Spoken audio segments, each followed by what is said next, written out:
The nurse turned around to the doctor. She was holding a copy of the scan in her hands. Everyone in the room was waiting to see what the scan showed, yet the nurse hadn't handed it over. She stood there in shock. The doctor and everyone else in the room seemed worried about her behavior. A call of her name snapped her out of it. She handed the scan over to the doctor. When he saw it, he understood her shock. Hello, wonderful people. I'm Jamie Buck from WonderBot. And here is Boy Born Without a Brain. 6 years later, look at what doctors find inside.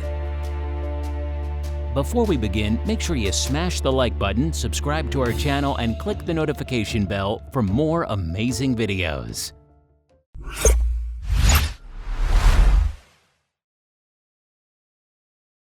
Shelley and Rob Wall had a happy marriage. They lived an idyllic life in Cumbria in northwest England with their 2 daughters. They believed that they were good parents and that they had a lot of love to give. With such a great capacity to love, they decided that there was only one thing that they could do to give them peace of mind.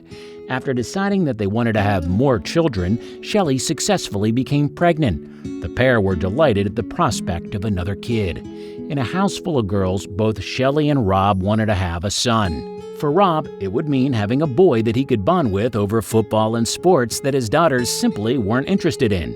However, a trip to the doctor's office put those dreams in doubt. Trips to the hospital are regular occurrences during pregnancy. The health of both the mother and the baby need to be closely monitored. Shelley and Rob didn't need to have this explained to them. They had been through it twice before and felt comfortable with the experience. However, their comfort was conditional to the experiences being good. This latest visit to the doctor wasn't good. In fact, it was terrible. The baby boy in Shelley's womb had an abnormality in his skull. It appeared as though he only had 2% of his brain. Naturally, this news was devastating for Shelley and Rob. They had so many hopes and dreams for their child. Now the quality of that child's life could drop dramatically. A bleak picture of life that child would live was painted by the doctor. Noah had developed essentially no brain matter at this juncture, and he also had spina bifida, a birth defect that occurs when the spine and the spinal cord don't form properly. Seeing how upset Shelley and Rob were, the doctor made a radical proposal.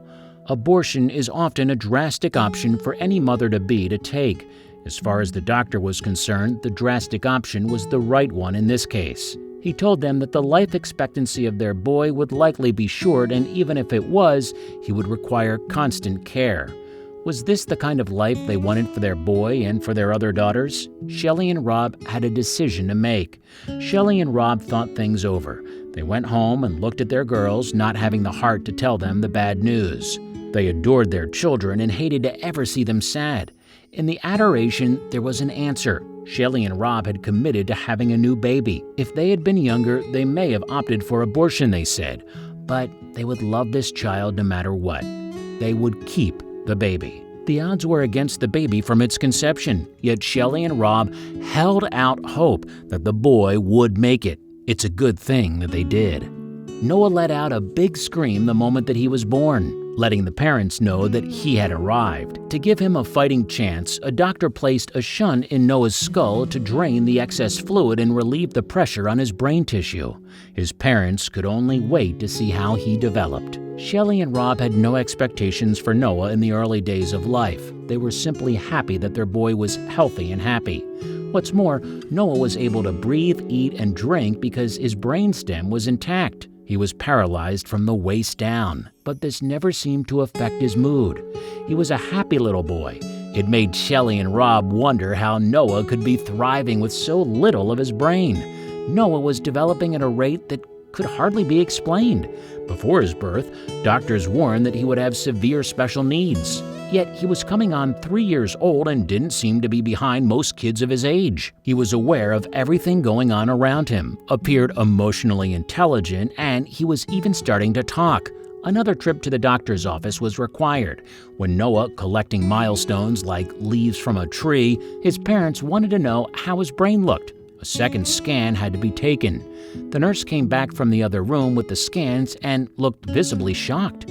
"You're not going to believe this," she said. The doctor took the scan from her and put on his glasses. Fixing them at the top of his nose, he examined the scan. "She's right," he said. "I can hardly believe this." Shelley and Rob couldn't believe what the doctor was telling them. Nobody could have prepared them for the scan that this doctor had. Noah, the boy who had 2% of his brain at birth, now had over 80% of his brain. He had grown his brain back. It was truly a medical miracle. So how had Noah's brain grown? Dr. Gregory Scott, a neuroscience researcher at Imperial College London, believed that the shunt had made space for the brain to grow. Yet this was only a theory. Scott couldn't prove it, and thus it shows how little we truly know about our most vital organs. The how wasn't too important to Shelley and Rob. They were simply delighted by what was, and they knew the next steps to take. Noah's story received a lot of media attention. His story was uplifting and made people hopeful. On one media appearance, Shelley and Rob announced that they intended to further Noah's development on a trip to Australia. There, they would undergo a neurophysics treatment, a combination of physiotherapy and cognitive exercises. They even had a belief that Noah would still be able to walk in the future. All in all, the little boy's future looks bright, and his story teaches us an important lesson. Without getting into a debate about the ethical arguments around abortion, we can say that Noah's story is one of human hope and positivity. His parents were told that looking after Noah would be tough, and while taking care of him isn't easy, there's not a day that goes by without them thanking their lucky stars. They had faith in their boy, and they are being rewarded with a starring role on the most fulfilling of journeys.